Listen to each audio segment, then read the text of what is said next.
Tim, should we tell the listeners how to join the Golf Week Amateur Tour? Yes, of course. We should probably do it now before we forget, though. I agree. It's simple. All you need to do is go to amateurgolftour.net, click the Join the Tour button, and pay your local tour's membership. Thanks, Chris.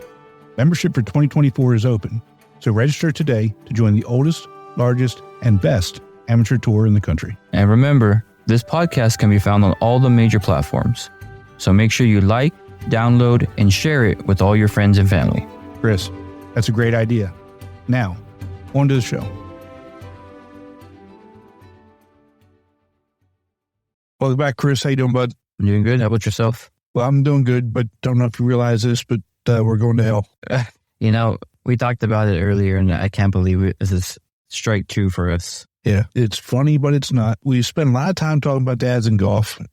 And where we don't have a whole lot of, although we are getting more females playing, right? But we don't have a lot of females playing golf. And when we spend, you know how it is. When you spend an entire weekend away from your family because you're playing golf, there's going to come a time where your wife or your significant other is going to say, enough's enough. And we go and not even think about mentioning Mother's Day. Right. And we know that there's mothers out there that listen to us. So the fact, or even play on our tour. So the fact that we miss that is not good. Yeah, it's not good at all. I'll tell you what, if we do this again next year, if we do this, if we forget again next year, we're in trouble. Right. We're in big trouble. Right. But anyway, we've got a great episode today. We're talking with 2 more members who are veterans. They both have very unique and good stories and been a part of the tour for a long time. One of them is a former national champion. Yep. I'm looking forward to talking to both of them. Yeah, it's going to be some good conversations, and it's going to be a blast. Let's get it started. Yep, let's go.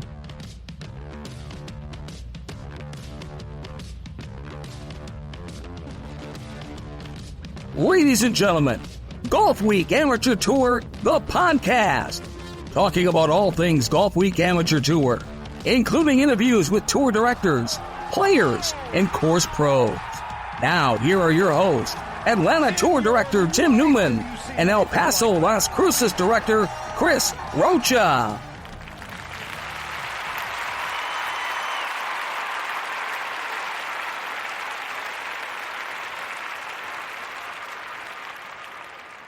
Welcome back, Chris. We're about 10 days away from our trip. Are you ready to go? I am. I'm excited. Starting to get everything packed up slowly, and we'll see how I end up playing out there. I'm excited to try on these new courses. Well, I already know how you're going to end up playing. You're going to do well. I think your putting is going to be just fine because I'll be up there and I'll be critiquing you during your warm-ups and practice round, and we'll get you straight. Hey, I'll take all the tips and tricks that anybody has. Yeah, we're still a little too far out to look at weather, but I'm hoping Michelle is right in saying that weather's going to be sunny and 80, no wind, nice, calm. I don't want to jinx it, so I'm not going to talk about it, but I'm hoping for good things. Yeah, I'm sure it's going to be nice. We've talked about maybe a Military Appreciation Month, and I'm still in Pennsylvania. Helping taking care of the grandkids. My daughter was working tonight, and the only thing I've asked is no change in poopy diapers. That's the only thing I've asked for. All right, because when my kids were young, it didn't bother me at all. Now, just the smell of it is bad. She said, "Oh, you'll be fine." My daughter went to work at 7. She said, "You'll be fine." Put them down about 7:30. It wasn't 10 minutes after she left that my 2-year-old did what 2-year-olds do. And it wasn't pretty for anybody. I threw up. My granddaughter, as I'm leaning to give her a kiss goodnight after I cleaned everything up, she said, "Please don't throw up on me." It was not a good night, and so we're talking about these heroes, and I can't even change a poopy diaper without getting sick myself. That's no fun. I don't miss those days, so I. Bless your heart, but those are no fun times. So when my daughter gets home, when I see her tomorrow, we're gonna have a little conversation. I don't know what the conversation is gonna be like, but we're gonna talk about something. Right. So we've got a really good episode.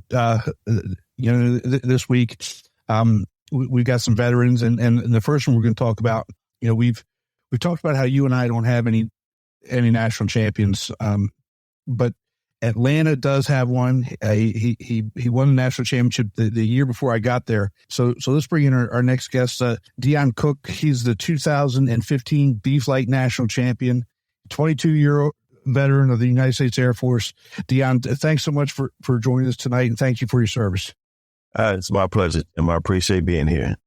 You're the only national champion that Atlanta's had in 30 plus years. We've been trying, but what was that actually like, winning the national championship? Well, I tell you, first of all, it was, ironically, it's my first year playing on the tour. So I came out, I got pretty hot. I was playing in seat flight at first, and I was just playing really good golf at that time. I started winning. My whole goal, believe it or not, that year was to win one tournament. That was it. I would have walked away a happy man if I had just done that. And won. I started, played pretty good, and I was kind of like mid-80s, player at the time, and just started getting hot. And I had one round where I got really hot at Bears Bass, and the tour director at the time, he didn't like it that good. And you guys do. Yeah. The first thing out of your mouth is never congratulations. The first thing always, you're moving up. So I came to the clubhouse. I had shot a 76, and I was happy about it. He's, oh my God, you got to move up, and I said, no problem. So ended up, he called Dennis and did not get moved up that time. But shortly after that, he moved me up to the B flight. And I was just nervous, like I'm not, those guys are good, not ready, and all that good stuff. And I remember my very first tee shot was pulled it hard left into the trees and whatnot, like a trip on the very first hole. So I was like, yeah, I knew I wasn't ready. But I started picking it up after that. It was just a smooth year after that. Just continued playing good golf and went to the nationals. And the only thing I told myself was pick your target. And if you miss it, it's okay. And don't get mad. That was my thing. Do not get upset about any shot. I went to nationals, and still, by the way, like, what's the chance on me winning? No one, first time being there, didn't know the magnitude of it. Played pretty good I saw the 81 the first day. Yeah. To me, it was like 81, no big deal. This is B fight. These guys are like 70 something, top of the leaderboard, Tim. Yeah. Like, I get out there, I'm looking around like, wait, where's my name, man? I'm looking in the middle. And, oh, you were at the very top. Okay. So second day, I think I shot 86. Surely I'm moving down the leaderboard now. Still very top of the leaderboard. Couldn't believe it. Maybe by 1 or 2 strokes. And then the last day, I think I shot another 86, but everybody just kind of stayed where they were at and ended up pulling it out. And I think you played Bear Creek was for 2 rounds. I think you were in Bear Creek for 2 rounds. And that's a tough course. It is. You would generally think that 86, 87 for B-Flight is a high score, but that's a really good score for that course. Yeah, and I didn't realize that. So your 81, that first day really was the pace setter. It definitely was. And I was, I got into, with a couple of buddies that had been there before. And I remember telling myself the night before the last day, I just had an epiphany, said, somebody got to win. Why not you? Yeah, exactly. And it just said, why not you? You can win. And I just went out and just played nice and steady, didn't get in any big trouble. And I don't think everything hit me until maybe a couple of days later when I realized, like, wow, you really, really went out and did. You won this thing. It was a great feeling. To answer your question, it was it was a great feeling. That's awesome. It really was. So you spent 22 years at United States Air Force. You retired as a master sergeant. Is that correct? Yes, sir. Yes, sir. What would you say is the highlight of your enlisted career? Probably. Well, I've been to 2 wars, Tim. I went to Desert Storm, and I went to Afghanistan. Ironically, never felt threatened, believe it or not. Right. They surround you with guys, and everyone has their weapons and whatnot. You just never feel like a real threat. Now, the one time I did feel threatened, I wouldn't say it was a highlight, but it's probably my most memorable, was I was in Saudi Arabia, and I was there during the bombing of Khobar Towers. Okay. And we lost 22 Americans. We were just, at home on the, in the dormitories, they called it at the time. And, it's a truck bomb. We lost 22 Americans there. Wow. So, yeah. So that was probably my most memorable moment. But the highlight would probably have to just be making the rank that I did retire as. Mm-hmm. And because I made it relatively, they would say like kind of early, and I had no expectations that I would make it. They made the announcement, the numbers, they have numbers that comes out, and I was on that list. So that was probably a highlight. I felt like I finally made it. Then, of course, retirement. Retirement. That was a highlight. Well, what was your MOS? I was a logistics officer. Okay, awesome. Yeah. My brother was logistics in the Army. So, okay. I kind of understand that life, and especially what you have to do, what you have to go through, in times of war, making sure that, the troops on the front line get what they need when they need it. They need. Definitely. So you retired, and tell everybody what you're doing now, because I think what you're doing now is probably just as important as what you were doing before you retired. And a lot more dangerous. Okay? Yes, exactly. I would definitely say a lot more dangerous. Yeah. Right now. So apparently the military didn't give me enough action, in the field. So I'm teaching I run an RTC program I've been doing for the last 17 years since I retired. And wow. It's an Air Force RTC program. Yeah, we have generally carry about 125 cadets a year. So, and I've been doing that for the last 17 years. Well, you're obviously doing good work, because it's, the kids need it. They learn a lot. What are some of the challenges that you have, because, when you're in the military, and the troops that you're leading, they already have some direction, some guidance, right. Talk about what you're doing now and the effect that you're having on some of these kids. Well, I think that the biggest part, our program is a character building program. Our mission is simply build better citizens for America. That's it. We're not trying to put anyone in the military. We're not recruiters. So, favorite part is we get a kid comes in, let's say very, very shy, and the parents bring them to me. Hey, we need little Johnny or little Susie here. She needs to be in your program because we want them to, start reaching their potential and doing some more things and whatnot. And it doesn't have anything to do with the military, just that we're so structured that, right. We can. And then those kids come in quiet as a mouse, sit in the back row or somewhere. We have them do a couple of different things. We have speeches that they have to do daily and briefings and whatnot. And I tell you, after the second, maybe the end of the first year, beginning of second year, we have to tell those kids, hey, sit down and be quiet, which is great. Right. And that's the highlight, because I'd much rather have to reel you in than have to keep pushing. Right. So, yeah. And some of the kids that we get, they're just that transformation they make from our program. It's amazing. And another thing I really love about it, me being there so long, we have a lot of kids that their first time ever meeting was JROTC. They are lifelong friends. Some of them get married. Some of them have children together, have come back to visit, and it all started in that one little classroom. That's awesome. And it was pretty cool, yeah. That's awesome. I mean, I love it. Back to your service, what was it that caused you to enlist in the first place? To be honest, Tim, it was more, I went to college first. Okay, I was a pretty good basketball player. Okay, so I went to Cleveland State to play basketball. Ended up redshirting my first year. Honestly, was not prepared for college. Right. I was just there to, what everything that you do in college except for study, that's what I did.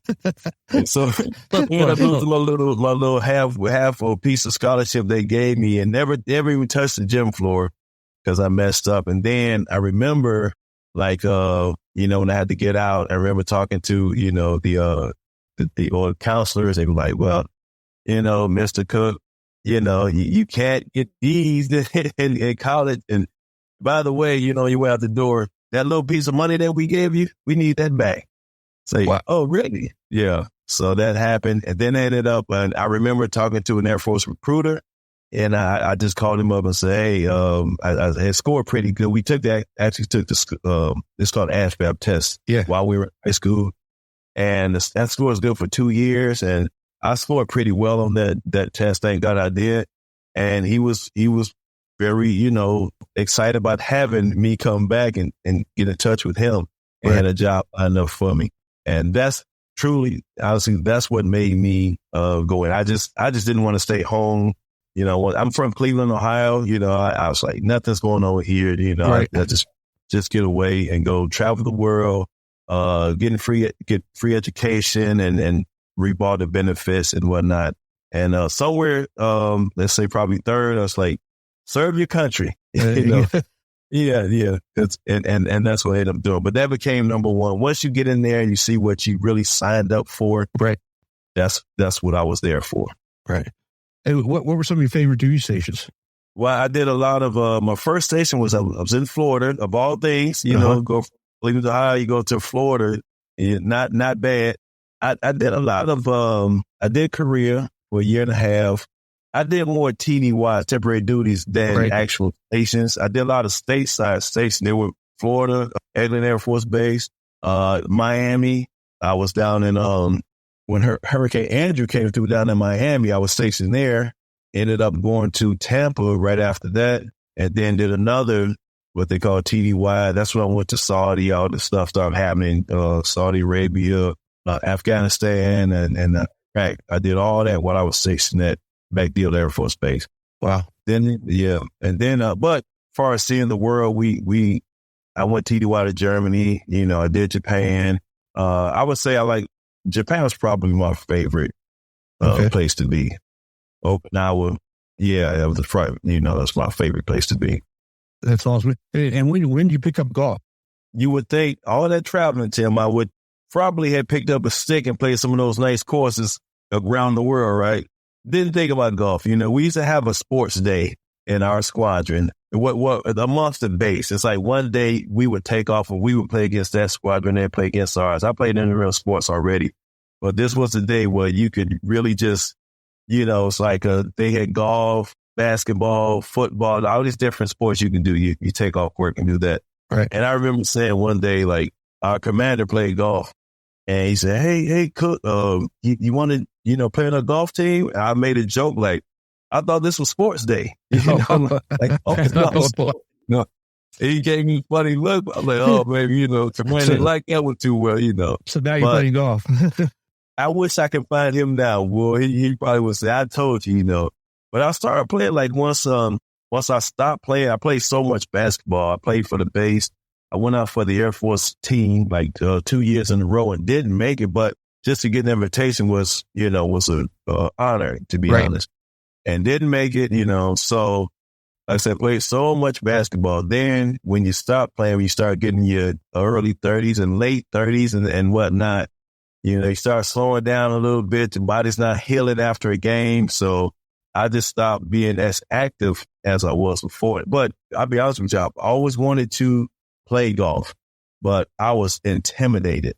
I heard how hard it was, and there's no way you can hit that ball straight and all this kind of thing. Then if you don't know about it, you don't know the first thing about, I need to go get clubs. Where's the golf course? What do I do when I get there? And, so when I got to my finals, my next to final station was Texas, Shepherd Air Force Base, and everybody played golf there.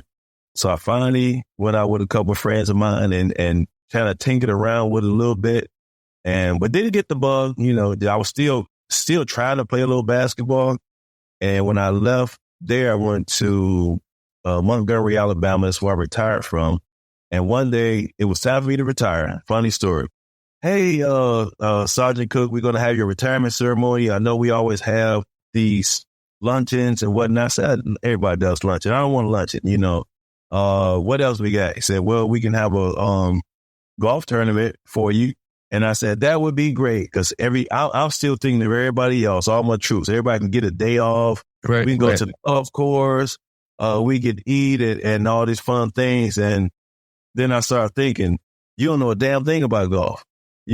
So that very moment, to not embarrass myself, I went to the driving range maybe a day or two after that and just started taking around, asking questions and whatnot. And that was it, Tim. Ever since then, I've been hooked on golf because of a little silly retirement ceremony that I didn't want to be embarrassed by. So that was it. That's 17 years ago when I started. And look at you now. Hey, who would have thought? Exactly. Yeah. Man, I need to get some good luck like that and just be able to pick it up and then go win a national championship years later. You got it in you, man. You're on your way. Yeah, I'm trying, man. I'm trying. So many things got to happen for that. You know, so many things got to happen. You got to get so many breaks, and it's just, you know. I was in there last year. I thought it was, you know. You were close last year, too. I tell you what, Tim, last year, I would have bet anybody money. Matter of fact, the guys I traveled with, I said, I am guaranteeing I will probably come dead last this year. That's how bad I was playing up until the first round. I was shanking the ball. You know, we don't say the S word. You know, I was shanking, and I couldn't figure out. Then on the range that day, I said, "You are standing too close to the ball, idiot. What's wrong with you?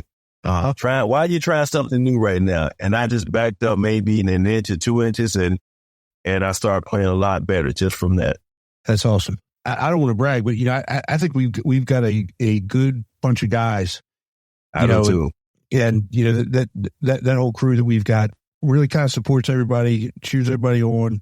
Yeah, we give everybody a hard time, but it's all in fun. And I know a lot of the guys that were there were pulling for you. And you know, I'm always looking for Atlanta guys, you know, to call their names at the end and getting them up top. You know, I had a dream the other night that Atlanta swept all 5 national champions. Oh wow! Yeah, yep. And so we win all 5 national champions, take home the team cup, and you know, until those guys from El Paso to pack up and settle down. I agree with that beat. But I tell you, Tim, man, and we get to play with. I play like on a couple of different tours. You know, like I played with Augusta. I've been played in Nashville, Alabama. Went down to Florida a couple of times. And trust me, this is no knock on anybody else. But what you said a minute ago, like we got some of the best guys on the tour, and it's 100% accurate. Yep. It is not, and I have to give you a little bit of credit, you know, for that, you know, the way you run things. But the guys, I mean, I've never had an issue, you know, a blip or problem. If we did, we resolve it, you know, as quick as we can, you know, and they're just, you're exactly right. You know, they're great guys to be around. Yep. Yeah. I was telling, I had lunch today with an old friend of mine. Uh-huh. Yeah. I've been running tournaments for a long time. And I said, you know, it doesn't really matter. Tournament day is the best day of the week. It is.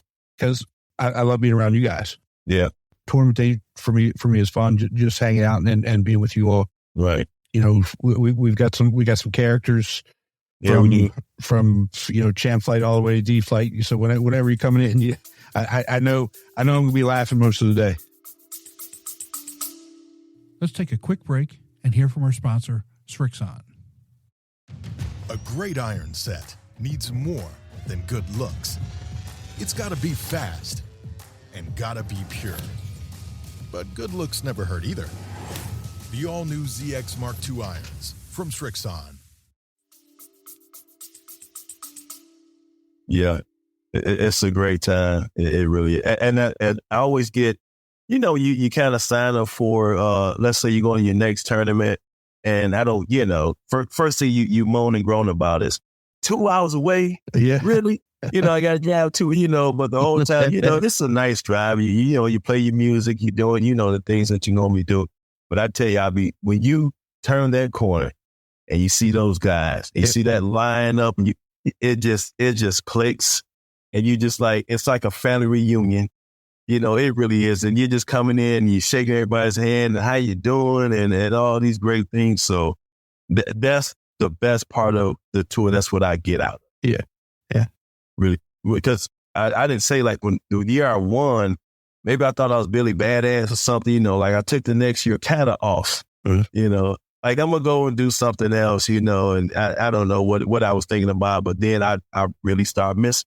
And I was missing guys. And I remember that's when you came aboard. Mm-hmm. I signed up, but I kind of missed like the first few tournaments. Well, you know, because I figured I won last year. I'm just going to come out there. They're going to just hand me another trophy, you know, kind of, you know, the kind of attitude, you know.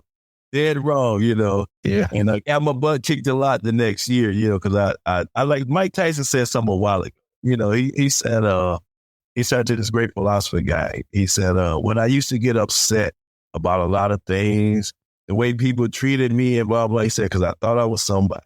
He said, I didn't get it till I realized I'm nobody. And that's what I started thinking, you're nobody. You're nobody. Just play. Just go play golf like you normally do. Exactly. Uh-huh. Yeah. And so, but coming back, and I realized that you miss the competition, but you really miss, the people out there. And it's a great atmosphere to be around. Yeah, it is. I agree. Completely agree. Yeah. Yep, I completely agree. Well, Deon, thanks again so much for taking some time with us. I appreciate our friendship. It's been great, these last 7-8 years, and thank you so much for your service. And now I won't see you at Bears Best because Chris and I will be on our world tour, but I'll see you at we will. I think I don't know if it's Stonebridge or Stonebridge. So I'll see you at Stonebridge. That's almost my home course, Tim. Stonebridge. My mother lives in Rome. Oh, really? Oh, yeah, my son's there. So every time I go to Rome, I'm like, that's where I play at. So I know it well, So I'll be looking forward. I'm not predicting anything, but I'm just saying. Well, I'll be looking forward to, that's another shotgun. So, you'll be one of the first guys in, and I'll be looking forward to you tell you, just hold on, we got to get all the D-flight scores in before we start doing anything. Yeah. I won't be at Bears Best. We going down to Myrtle Beach with some of the guys are kind of scheduled. So I hate I'm going to miss that. That's one of my favorite courses. We always play well at Bears Best, always. But I'm looking forward to Stonebridge. I think it's going to be a good time. That's our first time being there. Since I've been there. So yeah, I'm looking forward to it. And what I've learned a thing I've started saying, like when a lot of people saying like, thank you for your service. When matter of fact, I put something on Facebook the other day. That's a hilarious Larry David episode about, I don't know if you watched that Curb Your Enthusiasm, but they have a bit on there where this guy is a veteran and everybody's thank you for your service. Thank you for your service. Larry David, he's been the butt that he is. He just like, nice to meet you. He didn't say anything, so it really hurt the guy's feelings, But I heard this other lady say, well, when she hears that now, she simply says, well, you were worth it. So that's all I was saying. That's you were worth it, and it was worth it. So it definitely was. Yep. Awesome. All right, my friend, you take care and we'll talk to you soon. I appreciate y'all, man. Have a good one. See you soon. Bye-bye. Thank you. Chris, I'm really glad that we got to get Deon on. He's the only national champion from Atlanta. He won the national championship the year before I got there, so I can't claim him. But at least my tour has one. But it was really interesting, talking to him. Not only is he retired Air Force, but he's about ready to retire from teaching JROTC program. He's been there for 18 years. Yeah, and that's huge. Right. I mean, it's he's done everything that he could. He was serving and then decided to continue to serve afterwards. So it's awesome. Now he can finally just enjoy golf and not have to worry about teaching little kids, or I guess not little kids, grown kids on the things that they need to learn. Yeah. And, he's still got, I think 2 more years left, but after that he's done. We've talked over the years, some of the things that he's doing with these kids. He's really kind of modest, in our interview, but some of the things that he's told me that he's been doing with these kids and some things that his graduates have gone on to do because of just being involved with the JROTC program at his school. It's really huge. Yeah, it is. And I mean, that's where, the stories are never ending and we can't fit them all in one interview. But hopefully we can have some more stories when we meet up at the Nationals. And so our next guest, he's also just retiring. I've known him for a while. Maybe that's the theme of this year's Military Appreciation Month for us. All of our guests are either retired or just retiring. This guest, again, I've known him for a long time. He's a 25-year veteran of the U.S. Army. I'll let him tell the story, but let's welcome Major Mike Miller from Milwaukee. Mike, welcome, bud. Hey, how you doing, guys? Thanks for having me. It's our pleasure.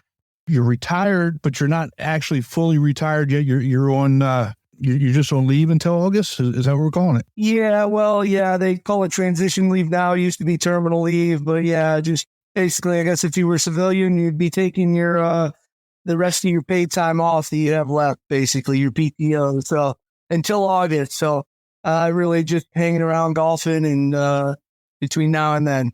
That's awesome. It's well deserved, and I hope that you truly enjoy this summer of being off. Yeah, I do too. It's been real nice. Luckily, we got some good weather up here in Wisconsin early in the year, back in February. So I've been able to golf a lot this year, and I've been taking advantage of it. Unfortunately, as you know, you start working on the golf game, and sometimes the more you work on it, you have the ups and downs, and sometimes you get worse before you get better. So I think I'm kind of there right now, but hopefully we'll take a turn for the better here soon. Eventually it will. It always does. I hope so. I feel like I am going through that right now, so I know it's struggle. It's real once it gets there. Absolutely. So 25 years in the Army. Tell us a little bit about your journey.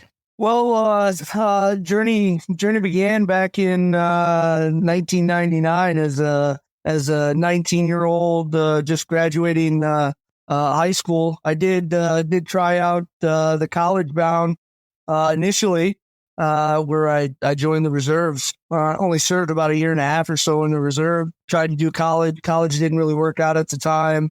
So decided to switch over to active duty and went active duty from there. I got stationed. My first duty station was Fort Campbell, Kentucky. By this time, it is about 2001, 2003. So I think we all kind of know what happened, later in 2001 and on into 2003.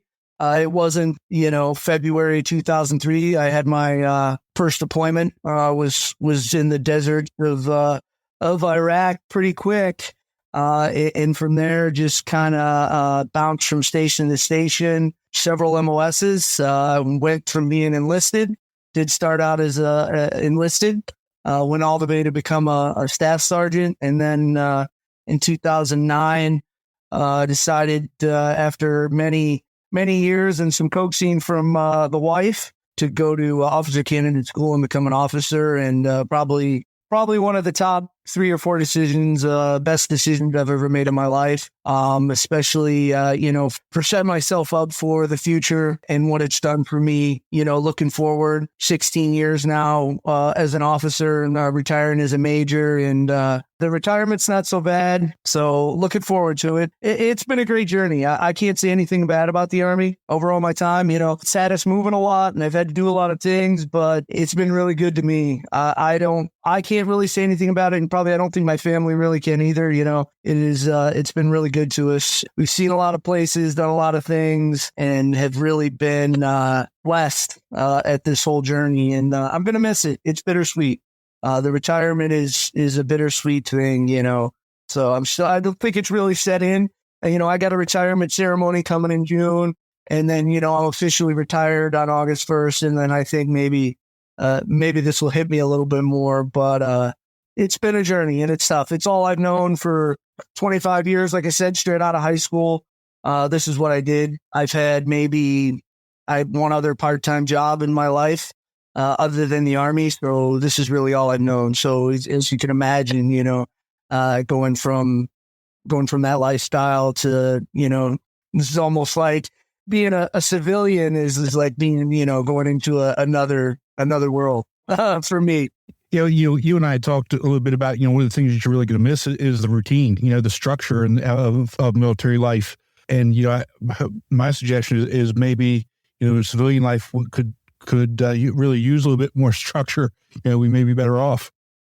Yeah, but you got to be careful with the structure is a thing, but you got to be careful with how you the way we can do things, and it's just kind of understood. The way we talk to each other in the military and the way the civilians like to talk to each other doesn't work the same way. It doesn't. You can't knife hand a civilian and expect to get the same sort of reaction. Yeah, I understand. I knife hand my kids and they still look at me like that. What are you doing? Yeah. I ain't gonna know what that is. Chris, I'm gonna tell you what, you don't even want to know. If I started doing this to you, that means that there's a problem. Oh man. So you said you bounce around with a few different MOSs. What were and which one did you do for the longest amount of time? Yeah, so my longest I guess job would be my current MOS or specialty, which is signal or I guess information technology, which would in civilian speak. I've been doing that since I became an officer since 2009. So about 16 years. Prior to that, when I first came in the Army, I was a fueler. Then I switched over, did some generator mechanic stuff, and then became a medical lab tech. So I have a wide-ranging, I guess, jobs in my tool bag of things that I've done over the years. Yeah, but that's actually pretty good because, like you said, now you've got different skills and you actually got to experience a number of different things, and maybe that's something that was also beneficial in going from enlisted into officer candidate school as well. Absolutely, I think it was nice, and then ultimately I ended up landing on the signal position, because once again I was looking at the future. I was looking for the best job that was going to suit me when I got out of the Army for this time right now. And, IT, information technology, is probably Kirk can tell you, isn't going anywhere. It's a growing field, and there's plenty of jobs out there. There's jobs all over. So it was once again, great decision, and I'm glad I did it. Oh yeah, you're going to be able to find a job real quick once you're ready to get back into it, because like you said, you look anywhere, you throw a dart anywhere, and they're gonna need some type of technology person on their staff. Yeah, well, I'm actually looking at. I've already got job offers out there to go back to basically just doing a GS government position, working for the government, doing the same thing I'm doing now. Actually, here on Fort McCoy, just kind of waiting for that to go through the wicket, and I'm probably going to end up with that job doing the same thing. It's one of those comfort things. It's real easy transition. And then you stay there for a certain amount of time, and then you get the second retirement on top of it, and you're good to go. Let's take a quick break and hear from our sponsor, Srixon. ZX Mark II drivers are for major players, major winners, major power. All new ZX Mark II drivers, only from Srixon.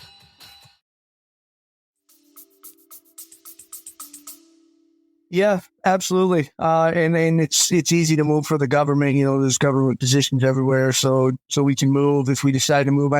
I know we've talked in the past, Tim. I got a daughter up here that's the junior. My daughter Alexa, and she's going to graduate next year. And then ultimately we're going to relook at what we're going to do, where we're going to end up, whether we're going to stay here or where we're going to move in the future. But that's kind of that point. But if I can get my foot in the door from there, it'll make it a little easier to transition and move around. Right. So of all the duty stations that you had, which would you say is your favorite? Well, my first one was definitely my favorite.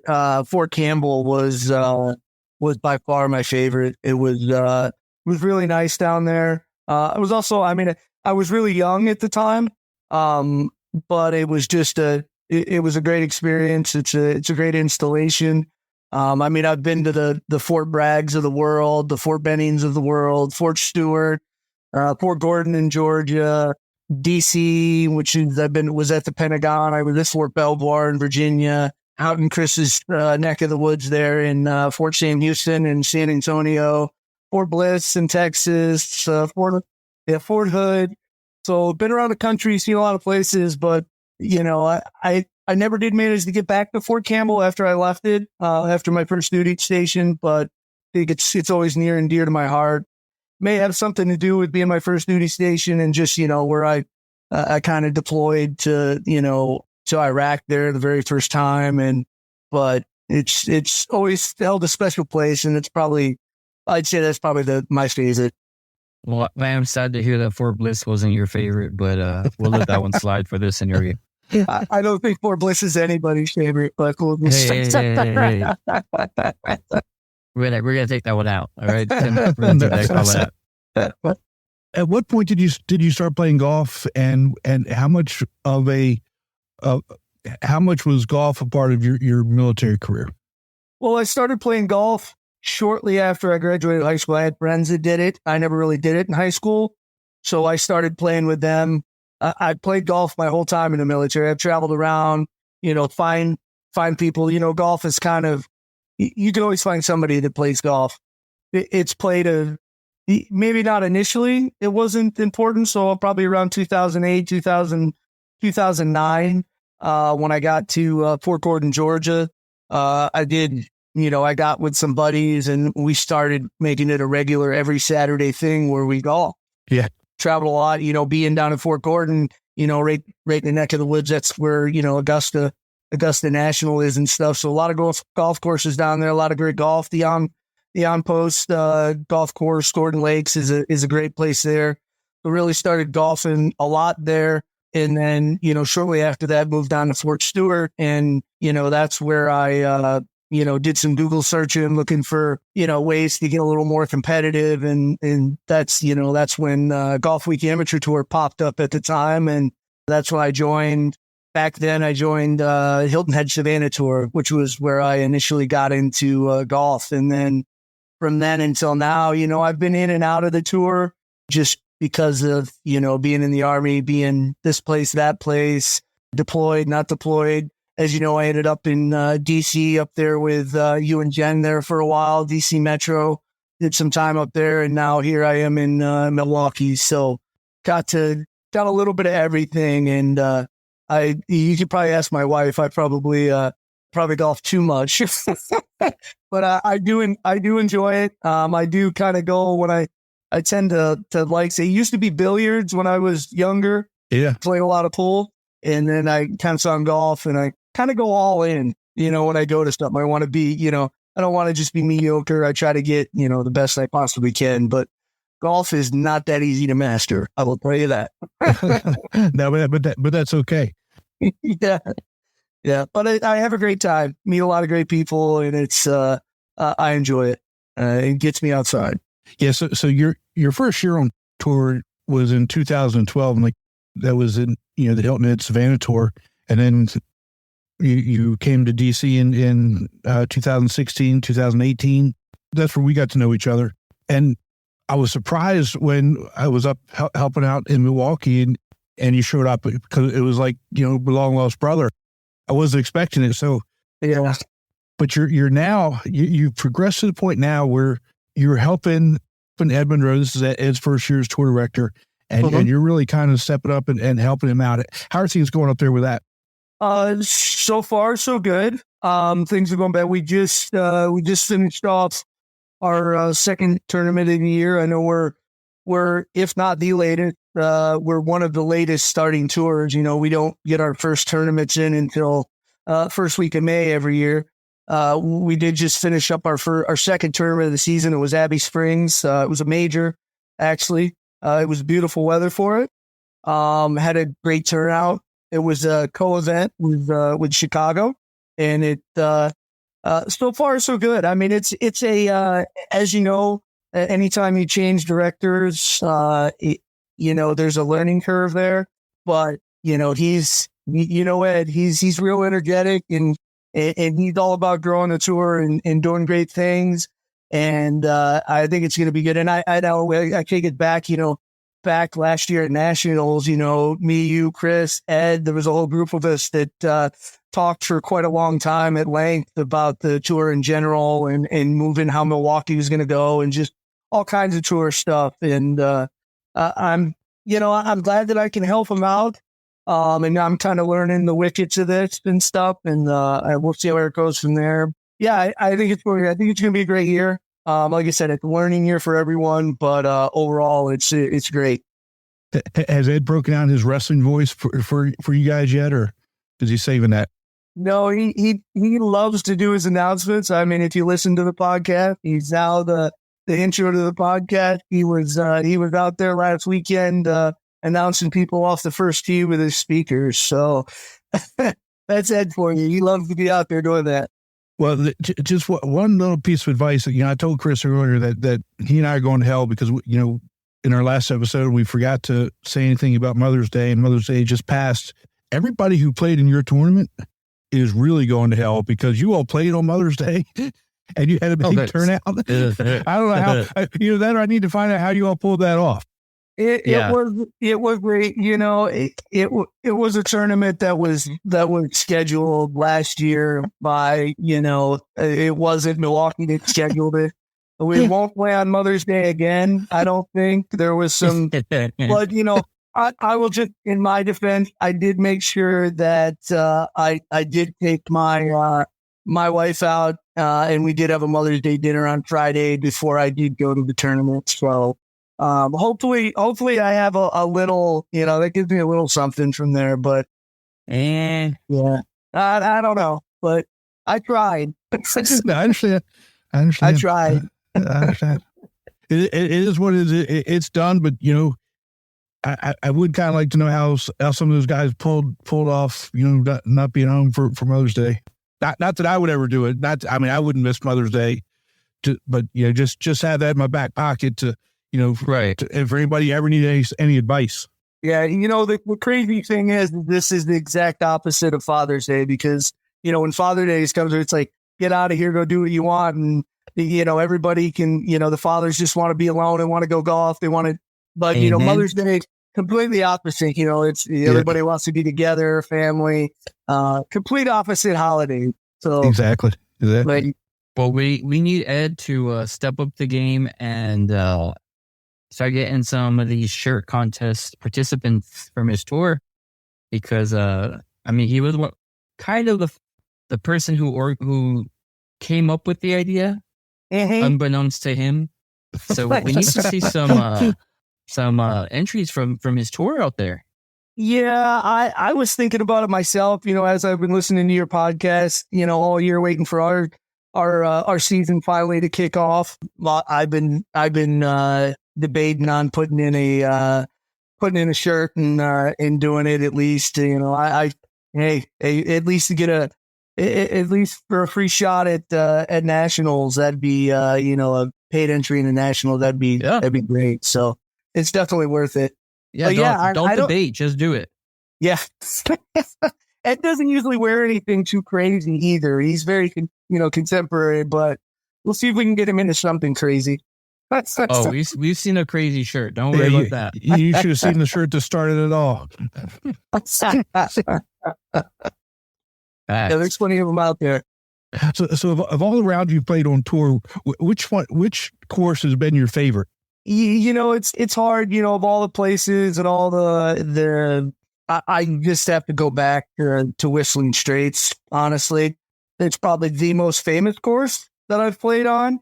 I think it was just immaculate. Both times I played it, it was great. That was also where I think I ran into you. Surprise, surprise. Uh-huh. But I really enjoyed that. It was really nice. That was probably, I loved it. There's been a lot of courses that I played. It was great, but that was probably my favorite, or probably one of the best courses. Just the views you get out there on the lake, and then just, the history that place has, and just everything that course, just brings is, taking nothing away from some of these other courses, like the Savvy Springs that we played this past weekend. Great course, very hilly, very challenging. A lot of up and downs, but like I said, it just it doesn't have the horsepower that a Whistling Straits does. I don't think.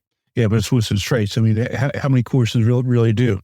Absolutely, yeah. And I played. I not tour, but I've been down to GPC Sawgrass and stuff, and some of these other great courses, and that's a great course too. They all have their own they all have their own thing. And of course, while I was down in Augusta, it was also on Augusta National.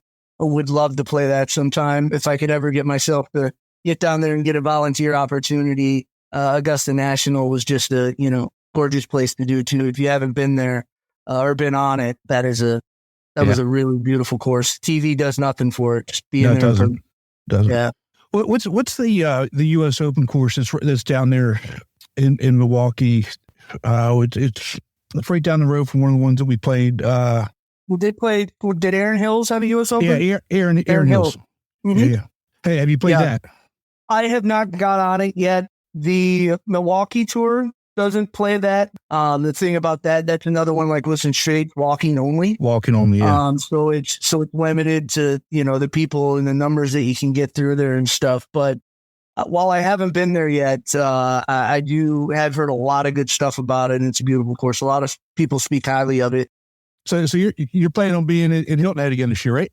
I do. Awesome. Yep. Just checked out the information. I saw it just came out the other day, as a matter of fact. Yeah, it's funny. It's right around the corner, and we don't even realize it. May is almost over. June is 10 days away, and so that puts Hilton Head 3 months. 14, 15 tournaments a year. They go quick. Before you know it, it's over, and we're in September, and and October is right around the corner, and we're there. It does go very fast. And then was happy to see the courses that my flight's playing, though. D Flight, the Atlantic Dunes and Golden Bear this year. So they'll be fun. Haven't been on either of those. Yes, man, that's fun. Yeah. Yep. Looking forward to it. Those are. Yeah. Again, here we go, Chris. Those are two of my favorite courses. I love those courses. So you're going to enjoy them. Yeah, like I said, I haven't been on them. Usually the Atlantic Dunes, you got the Champ Flight on there all the time. And I think we're actually sharing with him this year or one of the other flights. But I'm looking forward to playing that a lot this year. I haven't been on that one yet. Yeah, I actually just pulled the course list up. So A Flight's got Trent Jones and Arthur Hills, Palmetto Dunes. They don't even have to go anywhere. They're back and forth there. Let's see what B Flight has. Country Club at Hilton Head and Hills at Palmetto Hall. Two good courses. C Flight, man. No, they got Hampton Hall and Oyster Reef. Now, see, I'm not a big fan of Oyster Reef, but that's all right. But they've got Hampton Hall, which literally is probably my favorite course on the rotation. Hampton Hall, mine too. Yeah. That great round way last year. Hampton Hall is so wide open. Yeah. Always in perfect shape, but it's so wide open. You could bomb it. You can get there's no real trouble. Yeah. For high handicappers. I mean, there's a lot of very tight courses in down that way in Hilton Head. A lot of them are tight. I played Hampton Hall. I want to say I actually played it in a national maybe one of the first national championships. I think we might have been on ours, but I also played it with the Hilton Head Savannah Tour, and when I was stationed in Fort Stewart back then. So it's been a long time since I've been on that course as well. Yeah. Well, the Country Club one, I don't like that one. You don't like Country Club at Hilton Head? A lot of people say that. I didn't mind it. We played it a couple of years ago. I didn't think it was too bad. Well, Chris, your only other option then is just get better and go to an A Flight. Okay. Yeah, right on. I guess I'll be too far from C Flight, so I might as well bite the bullet, right? Yeah, remember now, I'm going to see you here in about 10 days, and you're going to have 2 weeks of me, helping you with your putting. We're going to get your putting. We're going to get you about 28 putts. Here you go. I'll take it. All right, and that'll do it. Yeah, I just hope all the work I'm doing on my game doesn't end up moving me up before the end of the season, and then I miss out on the Atlantic Dunes thing. But we'll see. Well, let's just say, even if it does, you're a winner either way. Yeah, absolutely. All right, well, Mike, thank you so much for joining us again, and for those listening, this is a redo for Mike. We had technical difficulties the first time, so this is a redo. So Mike spent 2 evenings with us doing this, and Mike, I really do appreciate your time. I appreciate our friendship and thank you so much for your service and congratulations on retirement. You really do deserve it. No, I appreciate it. Thank you. It's always good talking to you, Tim, and you as well, Chris. I appreciate it. And I look forward to, I know you guys are going on your trip soon around the country here, but I look forward to seeing you. I probably won't see you at any of the regionals this year, but I look forward to seeing you guys in Hilton Head when we get down there. Sounds good, bud. Take care. All right. Take it easy, guys. I would go. Yep. Tim, always a great conversation with Mike. It's great to hear what he's doing outside of the military, but also that once he's retired, he has a plan set, but hopefully he gets to enjoy some golf before that next chapter in his life. Yeah. Number one, Mike is such a good guy. I mean, he's laid back. He's a good guy, fun to be around. Pretty much always has a smile on his face. Think about what it'd be like sitting around. He's on terminal leave, essentially, most of the month of May, all of June, all of July, and a good portion of August. Could you imagine just sitting around, being able to play golf all summer long? That's everybody's dream, isn't it? To be able to just do that. But he deserves it. I mean, I don't begrudge, any of our veterans. If you can do that, good on you. Right. I hope that you enjoy it. Yeah, definitely. Take the time to, as they say, smell the flowers as you're walking by because it was well earned. Absolutely. And the bonus for him is he's working with Ed up in Milwaukee, and I'm not going to say try and rein Ed in because I think you need to just let Ed go. Let Ed be Ed, right? Yes. We tried to do that at nationals and it didn't work out. So, but they're doing really good stuff up there. Although we kind of joked a little bit about it when we were talking to him. You don't have a 2-day event on Mother's Day. Don't do that again. I thought we messed up, but that's a lot to do. Yeah. Hey, well, live and learn, I guess. Yeah, I guess. But they had but again, back to it. Good on them. They had a pretty big field. Yeah, they did. And so, if it works, it works. If it works, it works. Again, I'd like to know, how they sold that. So again, so I can keep that in my back pocket to help other guys in their time of need. Yeah. I'd be curious to see what the percentage was of the guys that got in trouble that are married or had to do something for Mother's Day. Yeah. I'm sure there was a lot. Sure there was a lot. Oh boy. But you've got a good event coming up this weekend. You got a 2-day. Yeah. We did have the Beat the Heat in Ruidoso. That one's always fun for us. Played 2 challenging courses. Yeah. It was a good time. Didn't have any crazy weather like we usually do. So it was fun. I can't really complain about it. I enjoy going out there. Outside of that, it's a little bit cooler. What is it that you actually like about being up in the mountains and playing those courses? The courses are fun because they make you think, they're challenging. I kind of am mean with it. So the first course it's link style, but it's real open. So if you miss right or left, you're on another fairway. You just got to come back to your correct hole. But the second course, Rainmakers will humble any golfer.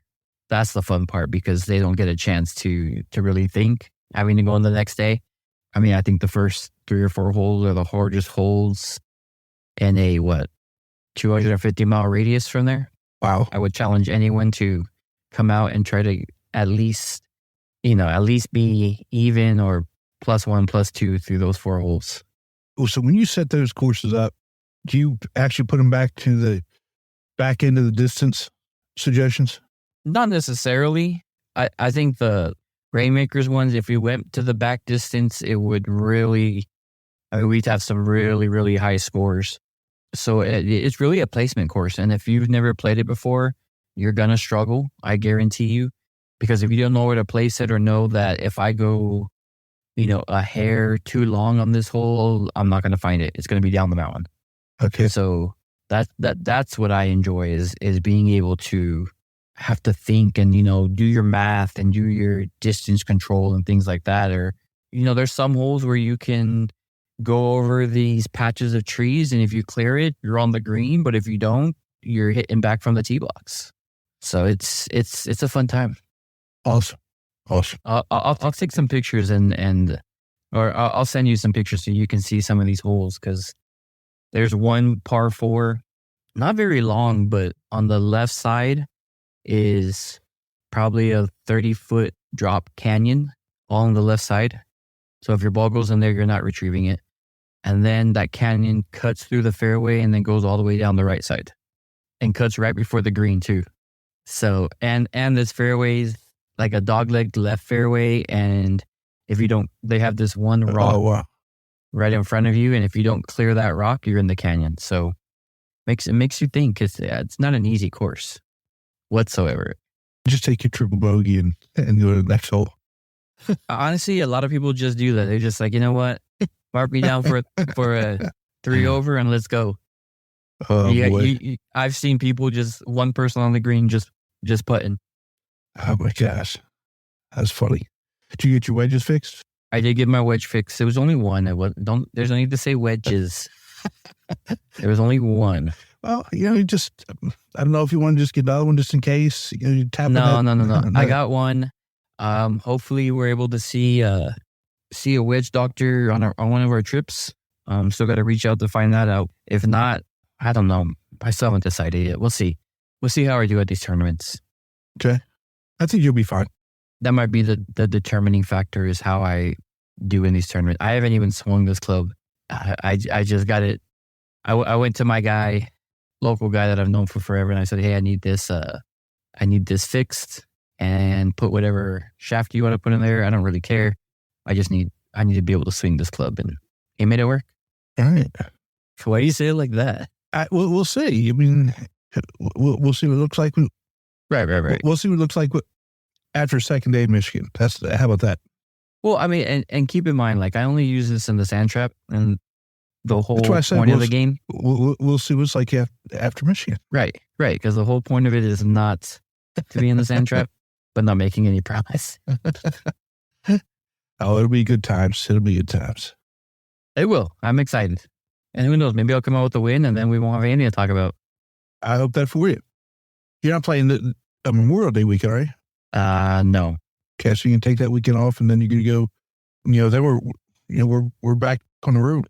Yeah, I think that's why I decided to take that weekend off. Mm-hmm. I know a couple of guys are going to the California event, which is nice. Yep. So good luck to them while they're out there. Stephanie's trying to go out there and repeat. And then it's you and me, my friend. It's be good times. Really, really looking forward to it. So that really means between now and when we leave, we only have 2 weekends left of tournaments in the month of May. Yeah. So we know what that means, right? There's a lot of things that it means. Oh, first and foremost, from my perspective, we need shirts. Yes. And not shirts for us to wear. Let's just clarify that real quick. Right. So I believe over the next 2 weekends, I think like 30 of the 47 tours are played. Wow. That's, if one person from each tournament submitted a shirt, just think about it, that's 30 shirts. Yep. That's easy to do. You would think. Correct. You would think. You don't have to just wear the shirt. Remember now, you got to take pictures. You got to post it on Facebook. It's not hard, but it just needs to get done. I mean, look at it this way. If you were to go anywhere, right, and they say, hey, we're going to, congratulations, you're 1 out of 8 that has a chance to win $600. I just need you to sign your name right here. I mean, who wouldn't say no? Exactly. And that's basically what we're giving everybody a chance to do. Now it's 1 out of 4, because there's only 4 left. There's 4 left, right? So it's really not that difficult. I mean, I guess the only difficult thing I could see is if they don't have Facebook, maybe. But what are the odds of that, though? They have somebody in their house that has Facebook. I promise you. Right. And if it's the question of, well, I don't know what to tag. Okay. I mean, how many times do we give our emails out? Yeah. On this podcast? I'm pretty sure if you stay till the end, I'm pretty sure we'll give it out there too. Shoot us an email. We'll get you a response real quick. Exactly. And then you have a chance. And then all you got to do is have people vote for you. Easy. See, that's not hard. Just do it. I mean, and don't get me wrong, Tim. I'm going to keep pushing it every event I have, and if I have all 8 contestants in the final bracket from my tour, I won't complain one bit. I know some people will. Oh, I'm pretty sure a lot of people will. But hey, everybody had a chance. You're right. I'm not knocking that. Everybody does have a chance. Everybody does have that chance. But believe me this, though, for June, I think we're going to have a good showing. Because if I'm at these tournaments first weekend of June, I will be pushing for people to put entry fees, because I will be seeing shirts out there, and I will promote it at those events. So really, this is kind of a free month for anybody until I start getting a lot of these entries to start popping in. Mm-hmm. And remember, for the 2 regionals that we're going to, if somebody from those regionals wins June, they'll be reimbursed for their cash game money both days. But they got to get in. Right. Got to get in. You got to get in. They're not giving you free $80 or right. Whatever it is. You got to get in. Got to do it, man. We can say it till we're blue in our face, and who knows what would happen. Well, I'm fairly certain, with people coming from all over the place, that both in Michigan and Louisiana, somebody's going to come strong. Right. I really feel that, but show us we're not wrong, guys. See? Show us we're not wrong. So this last episode for the month of May, and I just wanted to thank all of our active duty people, our veterans, for their service. With May being Military Appreciation Month, and they make up such a good portion of our membership. Without them, we wouldn't even be able to do this. So thank you very much for your service. Thank your families for your service. It's very much appreciated. Yes. We are always constantly saying that when we have these special episodes, I think, throughout the season, we really mean it. And we want to give you the opportunity to understand some of our members we have. Mm-hmm. Absolutely. Now, we got Memorial Day weekends coming up, and I really do hope that everybody enjoys Memorial Day and really remembers what Memorial Day is all about. It's not about playing golf or having barbecues or getting together with family. That's all the bonus stuff for this. The entire purpose of Memorial Day is to give remembrance for those that have given the ultimate sacrifice for our freedoms.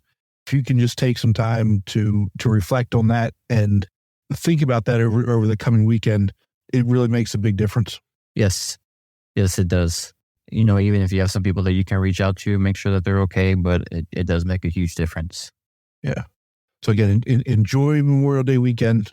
But again, remember what it's about. Make sure you some shirt submissions. And Chris, I don't know if you noticed this, but on the webpage, there's a new feature.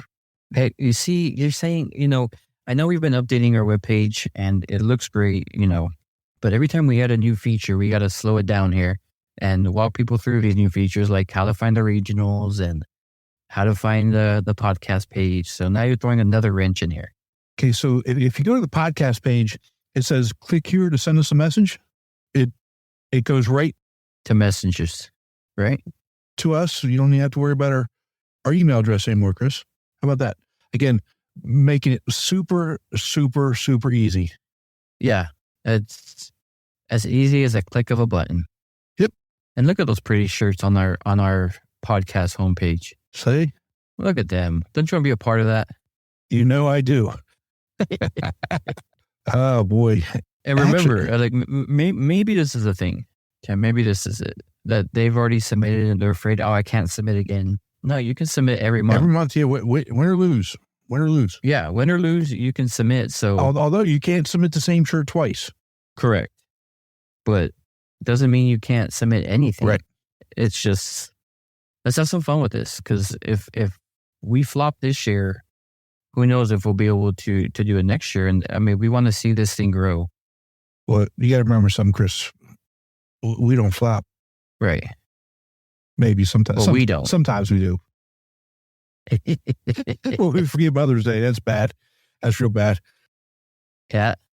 Anyway, if you have questions, hit that, send us a message link, or you can still email us. You can email me at timnatc@amateurgolftour.net or Chris at El Paso at amateurgolftour.net. And I'm just going to ask our listeners, for one more favor. I know I'm starting to say, oh, what next? What next? Oh, he's always asking for stuff. Please make sure you give us a like or a review on Apple or Spotify or wherever it is that you're actually listening to the podcast at. It really goes a long way and it helps us in promoting the tour and promoting the podcast to an even wider audience. Yes, definitely. I mean, you'd be surprised who's listening to our podcast. I had my son ask me the other day what the name of our podcast was because his friend's into golf and wants to listen. So he's 12. So if he can listen to it, I mean, you guys can too. Absolutely. Absolutely. All right, my friend, you enjoy it. Have a good Memorial Day weekend, and I will see you in 10 days. Yes, sir. I can't wait. It's going to be good times, buddy. Travel safe. Talk to you soon. Take care.